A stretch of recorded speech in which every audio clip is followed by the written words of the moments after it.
والذین لا يدعون مع اللہ الہا آخر، وہ جو کسی اور کو نہیں پکارتے سوائے اللہ کے، کسی اور خدا کو نہیں پکارتے۔ پھر اور چیزیں آتی ہیں جیسے ولا يقتلون النفس التي حرم اللہ الا بالحق، وہ کسی کو قتل نہیں کرتے۔ اور پھر ولا یزنون، وہ زنا نہیں کرتے۔ بڑے گناہ ہیں۔ یہاں پہ ایسا کیوں ہے؟ کیونکہ مجھے لگتا ہے کہ کچھ لوگوں کے لیے نا اس دنیا میں یہ چیزیں بہت مشکل ہیں۔ کچھ لوگ ایسے ہیں کہ جن کا پورا خاندان مشرک ہے، وہ ہی صرف توحید پہ ہیں، ان کے لیے صرف اللہ تعالیٰ کی عبادت کرنا بہت مشکل ہے، لیکن وہ پھر بھی کرتے ہیں۔ یہ اللہ کے اسپیشل لوگ ہیں، یہ اللہ تعالیٰ کے لیے خاص لوگ ہیں۔ ایسے شہر ہیں، ایسے ملک ہیں، ایسی اسٹیٹس ہیں جہاں پہ جنگ ہے، جہاں پہ ناحق لوگوں کو قتل کیا جا رہا ہے، اور وہ کہتے ہیں نہیں، میں کسی بھی معصوم کو قتل نہیں کروں گا، اولدو کہ میرے لیے بڑا آسان ہے کرنا، لیکن میں ہی نہیں کروں گا۔ ان کے ارد گرد ہر کوئی کر رہا ہے، سب کچھ ہو رہا ہے، یہ بھی اللہ تعالیٰ کے لیے خاص لوگ ہیں۔ پھر اللہ فرماتے ہیں ولا یزنون، اور وہ زنا نہیں کرتے، ان کی بوائے فرینڈز اور گرل فرینڈز نہیں ہیں۔ کیوں کہا اللہ تعالیٰ نے یہ؟ کیونکہ کچھ لوگوں کے لیے یہ چیز ہمیشہ ہوتی ہے۔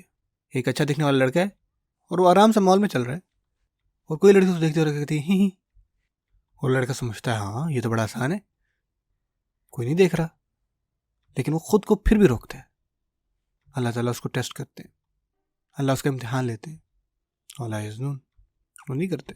ومن یفعل ذلک یلقى اثاما، اور جو بھی کوئی ایسا کرے تو اس نے ایک بہت بڑا گناہ کیا۔ ایک مسلمان کیسے کر سکتا ہے یہ؟ مسلمان کیسے شرک کر سکتا ہے؟ مسلمان کیسے کسی کو قتل کر سکتا ہے؟ مسلمان کیسے زنا کر سکتا ہے؟ اللہ فرماتے ہیں یضاعف له العذاب یوم القیامہ، ان کے لیے اللہ تعالیٰ دگنا عذاب دیں گے ان کو۔ شرک، قتل اور زنا کوئی اور کرتا ہے تو ان کو سزا ملے گی، اگر کوئی مسلمان کرتا ہے تو ان کو دگنی سزا ملے گی۔ اس کو پتہ تھا لیکن اسے پھر بھی کیا۔ قیامت کے دن جب سب اٹھائے جائیں گے، عذاب ان کے لیے دگنا ہو جائے گا۔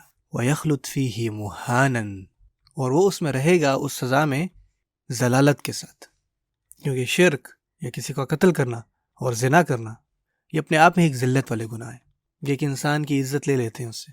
اب اللہ فرماتے ہیں اِلَّا مَن تَابَ وَآمَنَ وَعَمِلَ عَمَلًا صَالِحًا، لیکن ایکسیپشن ہے، اگر آپ میں سے کسی نے یہ تینوں گناہ کیے ہیں، اگر آپ اللہ تعالیٰ کی طرف واپس لوٹیں اور آپ پھر سے ایمان اپنے دل میں پیدا کریں، اور اس وقت آپ سیریس تھے اور آپ نے اس دفعہ صالح عمل کیے، فَأُولَئِكَ يُبَدِّلُ اللَّهُ سَيِّئَاتِهِمْ حَسَنَاتٍ، تو ان کے لیے اللہ تعالیٰ ان کے تمام گناہوں کو نیکیوں میں بدل دیں گے۔